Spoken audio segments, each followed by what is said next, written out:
Before we begin tonight's chilling Christmas mystery, do make yourself comfortable, perhaps with a warm cup of tea, and consider joining our little community here on Miss Marple Legacy. If you love classic British Whodunits, clever clues, and the timeless brilliance of Miss Jane Marple, then subscribe and tap the notification bell so you never miss a new case. And if you enjoy today's story, be sure to like, share, and leave your theories in the comments below. Now then, let us step into the quiet English countryside, where Yuletide cheer hides a most unsettling secret. Welcome, dear listener, to the Caroller's Curse. Snow fell in delicate, whispering flakes upon the village of Winterley, settling gently on rooftops, chimneys, and the winding cobblestone lanes that twisted through the village like ribbons on a Christmas parcel. Winterley was the sort of place that seemed plucked from a Christmas card, every cottage warmed by firelight, every window glowing with soft lamplight, and every villager preparing for the festivities with the enthusiasm of a long-cherished tradition. Miss Jane Marple, visiting her distant cousin Caroline Montford for the holiday season, found Winterley delightfully charming, though she noted rather privately that charming places had an uncanny way of harbouring the most troubling secrets. Caroline's home, Montford Lodge, stood modestly on the edge of the village green. Inside, the scent of clove, studded oranges, mulled wine and fresh pine filled the drawing room, where Miss Marple sat knitting at a brisk, contented pace. Her needles clicked soothingly as Caroline fussed with garlands and ribbons. "My dear Jane," Caroline said, stepping back from the mantelpiece, "I swear the vicar's wife competes with me every year.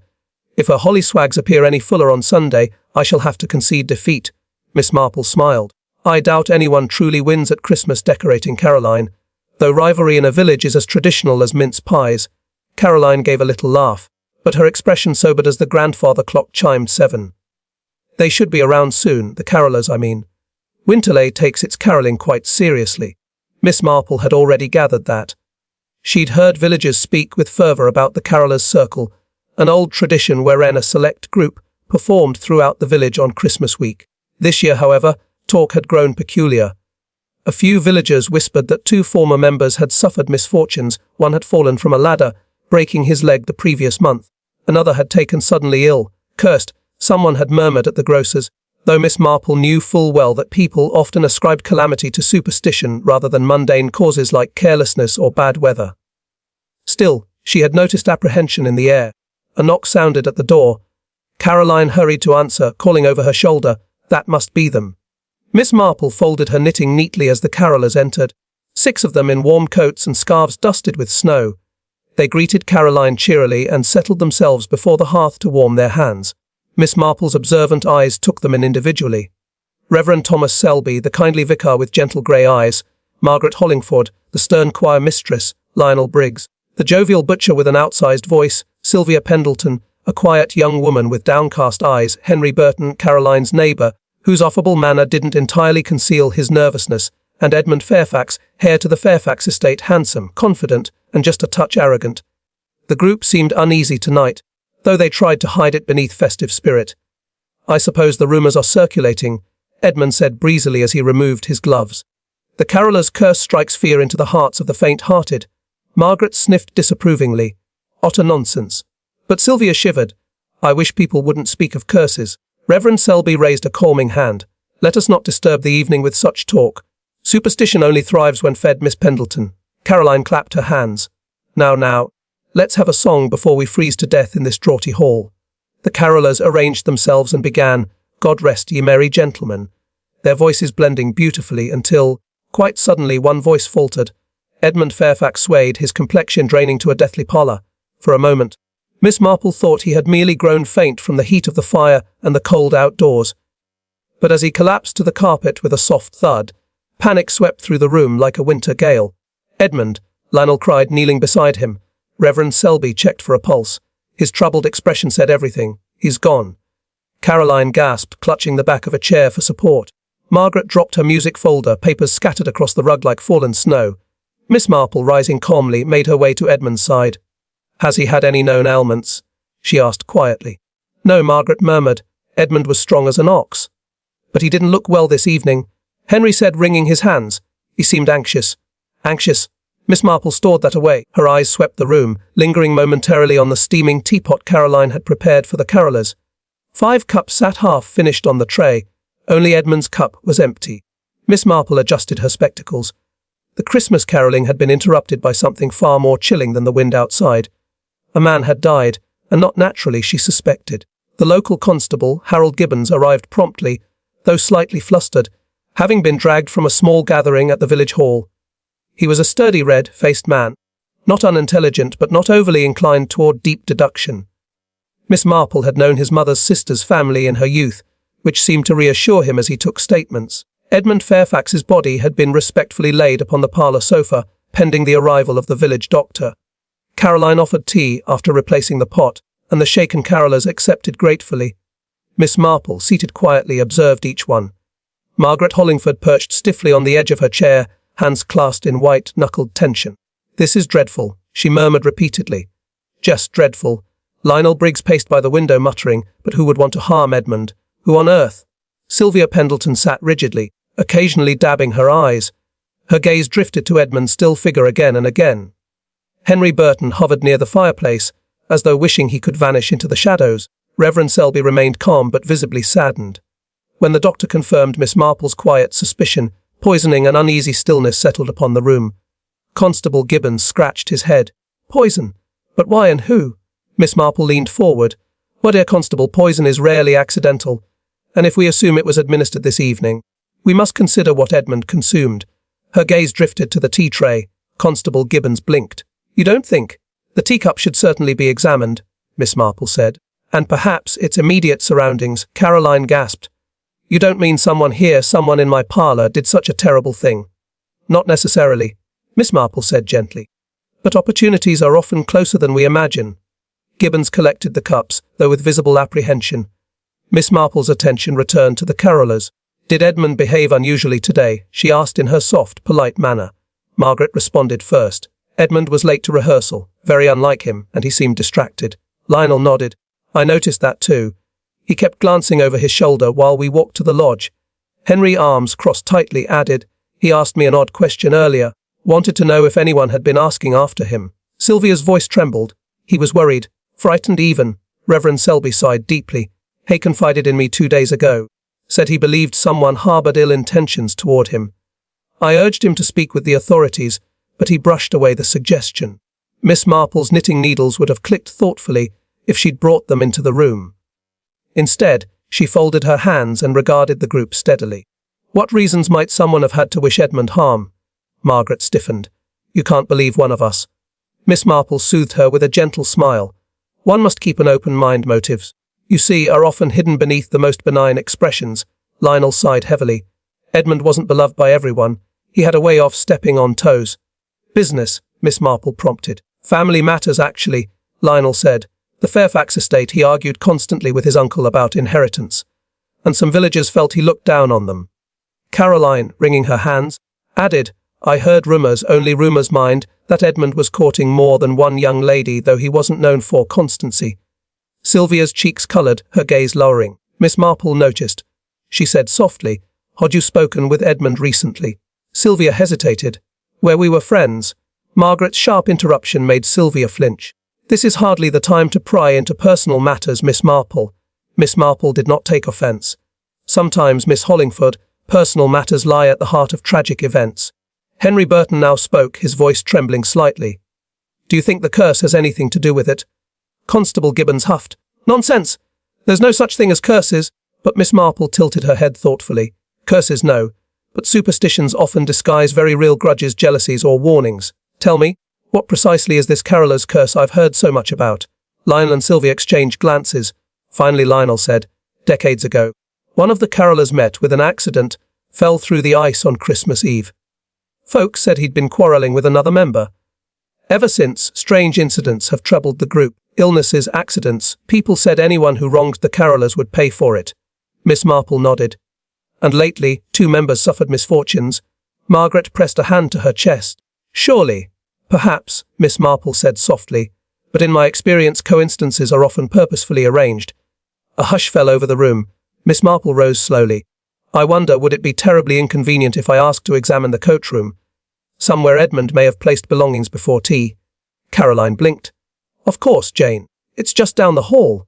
Miss Marple walked with careful, deliberate steps. She opened the coach room door and peered inside. Among the neatly hung coats, scarves and hats, Something caught her eye. A small, crumpled slip of paper on the floor. She picked it up. 4 hastily scribbled words chilled her more than the winter wind ever could. Meet me before caroling. Signed with a single initial H. Miss Marple let out a soft breath. Oh yes, she thought. Something was very wrong indeed. Returning to the parlour, Miss Marple tucked the note discreetly into her sleeve. It was not yet time to reveal it, not until she had pieced together who H might be. Several candidates came to mind. Henry Burton, Margaret Hollingford. Hollingford could be H as well, or perhaps someone entirely outside the group. Miss Marple watched each villager anew. Constable, she said gently. I should like to accompany you as you investigate.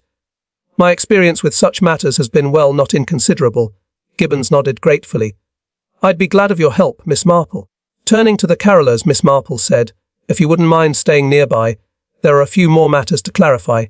Interview 19 Henry Burton. Henry was first to be questioned. He entered nervously, rubbing his hands together. Mr. Burton, Miss Marple said kindly, you mentioned Edmund asked you whether anyone had been inquiring after him. Why do you think he asked that? Henry swallowed. I don't know. Perhaps he was worried about something at the estate. His uncle is a difficult man. Miss Marple studied Henry's flushed face. Did you meet Edmund before caroling this evening? Henry's head jerked up. No, absolutely not. Why would I? Are you certain? His eyes darted away. Positive. I went straight to the church hall. Ask anyone. Constable Gibbons scribbled a note, though Miss Marple suspected he missed the hesitation in Henry's voice. When Henry left, Miss Marple murmured, fear can make an innocent man lie and a guilty man panic. Interview 29 Margaret Hollingford. Margaret entered with stiff dignity. Miss Marple asked, were you aware of any disagreements Edmund had recently? Margaret pressed her lips together. He and I quarrelled yesterday. He accused me of favouring Sylvia in Choir solos. Quite ridiculous. And do you favour her? Margaret bristled. Certainly not. Did you meet Edmund earlier this evening? Margaret gave a disdainful snort. I have no reason to seek private conversations with young men, Miss Marple. Miss Marple filed her rigidity under possible defensiveness.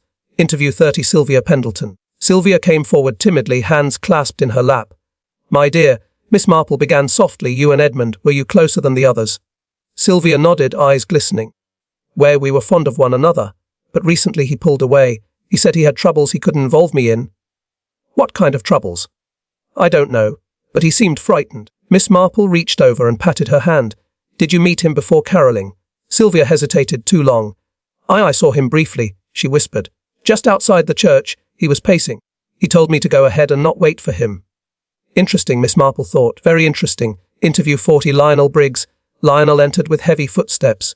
Miss Marple asked, Briggs, did Edmund owe you anything? Money, perhaps. Lionel stiffened. I don't know what you've heard, Miss Marple, but I don't lend money to toffs. Her gaze softened. Then perhaps you are concerned about something else. Lionel sighed. Edmund was meddling in the Butchers' Guild, complained about the prices, said he'd bring in suppliers from London.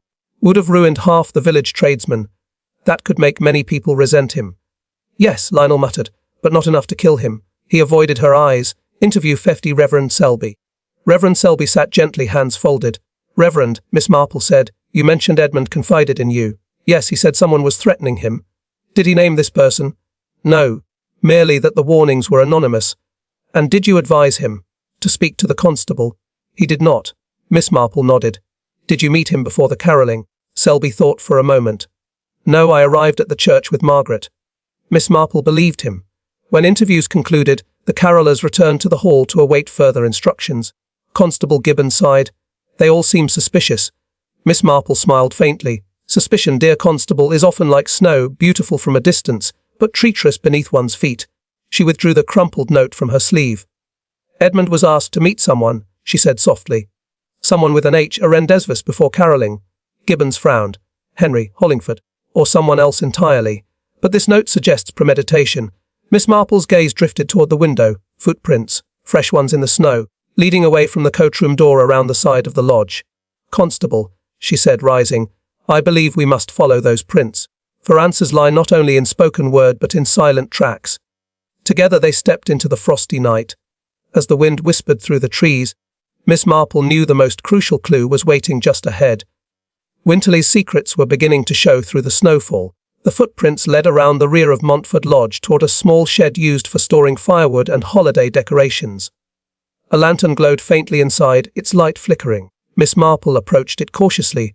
Inside she found a scattering of objects, broken holly wreaths, a splintered crate, and a torn scrap of velvet fabric caught on a nail. Red velvet, Miss Marple murmured. Constable Gibbons frowned, like the coat Margaret was wearing. Indeed. Miss Marple examined the shed floor, and looked. 2 sets of footprints, one heavier, one lighter. Edmund's shoes had left distinctive impressions, wide with a worn-down heel. Someone had met him here, and the conversation had not gone well. Miss Marple returned to the lodge, her thoughts spinning like snowflakes caught in a winter gale. Back in the parlour she requested all carolers gather. Each stood with varying degrees of apprehension. Miss Marple began gently, as though speaking of Christmas puddings rather than murder. We now have reason to believe Edmund met someone before carolling. A secret meeting. Margaret gasped. Lionel shifted uncomfortably. Sylvia's eyes widened. Henry stared at the floor. Miss Marple continued. Edmund was frightened. He believed someone intended him harm, and someone left threatening messages. Henry blurted. What messages? Reverend Selby nodded gravely. He told me someone had threatened him. Miss Marple lifted the scrap of velvet. This fabric was found near the place where Edmund met someone. Torn from a coat. Margaret staggered back. My coat. I snagged it yesterday at the market. Miss Marple raised a hand. No one is accusing you, Miss Hollingford. Many people wear red velvet during the festive season. Henry's shoulders relaxed a fraction. Miss Marple paced slowly. Let us consider motives. Edmund had angered business owners, troubled his uncle, broken the heart of at least one young woman. Sylvia's cheeks burned. He was also meddling in guild matters. Lionel muttered. That he was, Miss Marple said softly. But murder requires more than annoyance. It requires desperation or fear of exposure. Her eyes settled on Henry. At first I suspected you, Mr. Burton. Your nervous behaviour, your proximity to the tea table, and an initial that matched the note. Henry stammered. I didn't, I swear. But then I asked myself, what would Edmund fear most? A stern choir mistress, a spurned lover? She turned her gaze no longer on Henry, but on Sylvia. The room gasped. Sylvia froze, trembling. Miss Marple said softly, My dear, you were the last to see Edmund alive before carolling. You were alone with him. I only spoke with him briefly. Miss Marple's tone remained gentle. And you were very distressed during interviews. But that distress was not grief alone. Sylvia's hands trembled. He lied to me. He deceived me. Miss Marple continued. But even so, you did not kill him. Sylvia blinked. Margaret whispered. Then who? Miss Marple turned toward Lionel. The butcher's face drained. Miss Marple spoke calmly but firmly. Edmund discovered Lionel was involved in illegal meat distribution, bringing in contraband game during winter shortages. Edmund threatened to expose him to the authorities. Lionel tried to reason with him before rehearsal. They met in the shed, they argued. Lionel trembled. He forced my hand. No, Miss Marple said. Not then. Edmund fled the confrontation and returned for carolling. You had only minutes. But you knew he drank tea with honey. Honey you brought as a gift to Caroline earlier today. Caroline gasped. The honey jar. Poisoned. Miss Marple said softly. Lionel added a dose to Edmund's cup while the others removed their coats. He believed the curse rumours would conceal his guilt. Lionel sank into a chair. I never meant for it to go so far. He would have ruined me, my livelihood, my family. Miss Marple gave him a sad, sympathetic look.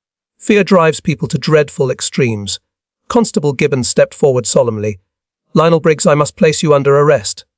Lionel was taken away quietly through the snowy night, his heavy footsteps muffled by drifts along the path. The other carolers, shaken yet relieved, lingered in the parlour as Miss Marple and Constable Gibbons completed their formalities. Caroline Montford, pale but composed, served tea, properly prepared this time, and passed around a plate of mince pies. Reverend Selby murmured, It is tragic. But I commend you, Miss Marple. You cut through confusion with such clarity. Miss Marple smiled modestly. Experience, Reverend. Human nature rarely surprises me any more, though it occasionally saddens me. Margaret Hollingford sat stiffly, still processing the revelation. To think Lionel, why, he always seemed so jovial. Miss Marple gave a soft chuckle. Joviality can be an excellent mask. Some of the worst tempers I've observed belong to those who laugh the loudest. Sylvia, eyes red but dry, approached Miss Marple timidly. Thank you, she whispered.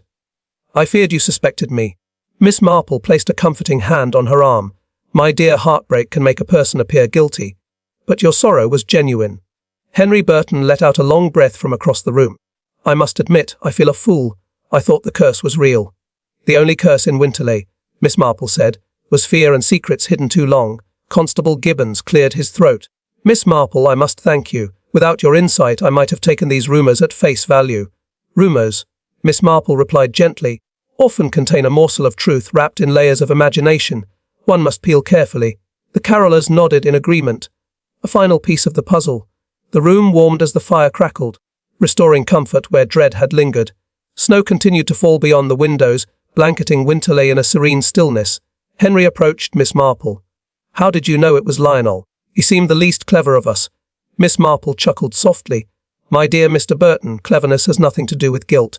Motive, opportunity, and behaviour tell the tale." She ticked off points on her fingers. Edmund threatened Lionel's livelihood, motive.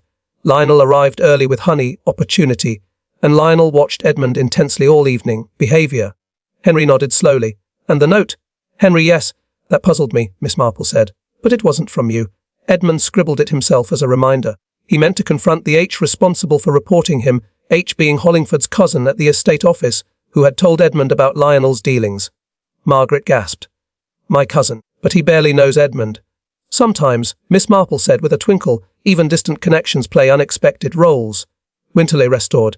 Later that night, when the carolers reluctantly departed, Miss Marple lingered by the window, watching the lamp-lit street and listening to the fading crunch of footsteps. Christmas in Winterley would continue. The choir would sing. The church bells would ring. The villagers would set aside fear and embrace warmth again. Caroline joined her. "Jane, how do you do it? You see straight through people." "People, my dear, are rather like Christmas ornaments." Caroline blinked. "Ornaments?" "Yes," Miss Marple nodded. "Pretty on the outside, but occasionally fragile. And if you know how to look closely, you can see the cracks." Caroline squeezed her hand. "Well, I'm ever so grateful you were here." Miss Marple returned to her knitting, her needles clicking softly like gentle sleigh bells. As the fire glowed and snow fell, she thought, Winterley would heal, it always did. Villages, after all, thrive not on perfection, but on the kindness found in their darkest moments. And so, the carolers' curse melted away like snow beneath the morning sun, revealed not as supernatural dread, but as a tale of fear, pride, and one desperate man's mistake. Christmas would dawn with renewed hope, and Miss Marple would enjoy her tea properly brewed, free of poison, and accompanied by the satisfaction of another mystery neatly solved.